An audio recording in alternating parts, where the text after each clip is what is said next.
laki ng chichirya, ang laki pa sa mukha, oh. So, bali, 320 grams na po yan.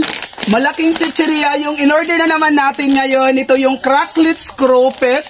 Ito po ay 320 grams. This is the first time na nakapag-order tayo ng ganitong kalaking chichirya dahil yung mga chichirya sa supermarket ay mahal. So dito, 139 pesos lang natin to na order. Ang flavor na in-order natin is spicy vinegar. Mayroon po silang 5 flavor nito. So choice nyo na po kung ano yung gusto nyong itry. So tayo, since mayroon na tayong idea kung ano ang lasa ng spicy and vinegar, so ito yung parang nag-catch ng attention natin.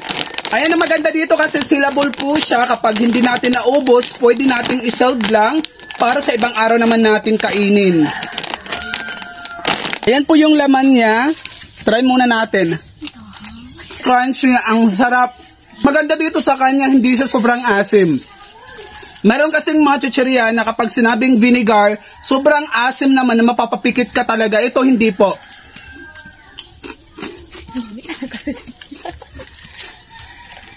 Wow. Masarap ang pulutan, pang outing kapag nagsuswimming kayo or nag-hiking, nagpipiknik. Magagandang kasama po ito.